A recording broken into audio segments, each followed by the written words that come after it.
Hi all, this is Roonagh Harbour on the tip of Clew Bay. We're looking straight across at Clare Island there, and Inishturk, as you can see, is up there. This is the main harbour facility we have. Next stop, America, basically out there. All of the marine cargo that has to go into the islands comes down this little pier on a daily basis. You have oil trucks, delivery trucks, and all sorts of cargo operations happening down here at the one time. Stuff been lifted on with cranes, and also passengers, as you see, getting ready for the morning ferry. This is the Clew Bay Queen coming in just behind me, and so in a while you'll have cars delivering stuff down this little pier. You'll have trucks, and then you'll have maybe 50 to 100 passengers up and down that pier as well. So not exactly the safest operation you can imagine.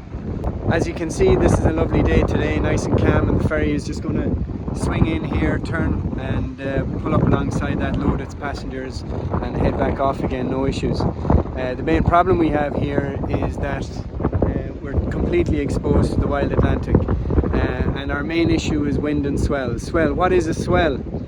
Most people don't understand the difference between wind chop and swell. A swell is when you have a depression out the Atlantic which pushes down on the Atlantic and lifts back up again, and it's like throwing a stone into a pond, and the ripples continue on until they hit land or hit the side of the pond. It's the same thing. That depression hits down on the sea and lifts up and sends those shock waves all the way in until it reaches the coast.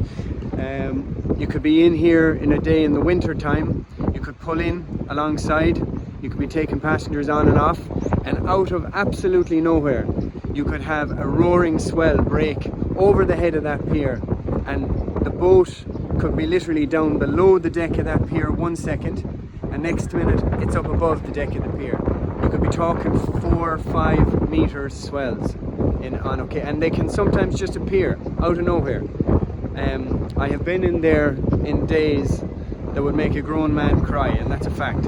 And the risks that are involved in there during those times it's unpredictable. The skipper doesn't know it's coming. He enters the pier under good faith, thinking that the facility or the conditions are safe, and then the most dangerous situation is when he makes his approach. He goes broadside to make his landing at this pier, and a wave then starts cresting off the head of the pier, and he's broadside, and that's serious risk, because then he ends up on the rocks. So passengers on board, kids, families, etc., etc. This is our slipway on an old harbour that was built in the late 1800s or mid 1800s, I'd imagine. And just on the far side of that there's a little slipway. And we have ferries here, as you'll see in a moment, when the Clew Bay Queen lands, that were built in 1972 in the Scottish Islands, when they built the ferries to carry proper cargo and passengers onto the islands, and they built the slipways and the harbours to facilitate those passenger and cargo ferries, to drastically improve the conditions that those islands were living under. We have the ferries now that we bought second hand from Scotland, but we don't have the slipways. So we still have to use our cranes to lift stuff onto the boats, and cranes, as we know, are dangerous. Dangerous with the passengers around, dangerous lifting straps, etc., etc., cars on, cars off. So that little harbour at the back of that is our slipway, and it's non-accessible pretty much through 70% of the tidal range, 60% of the tidal range. So that's what we're dealing with now. As I said, we're going to talk to a few of the skippers, and we're going to get a better picture as to what's going on.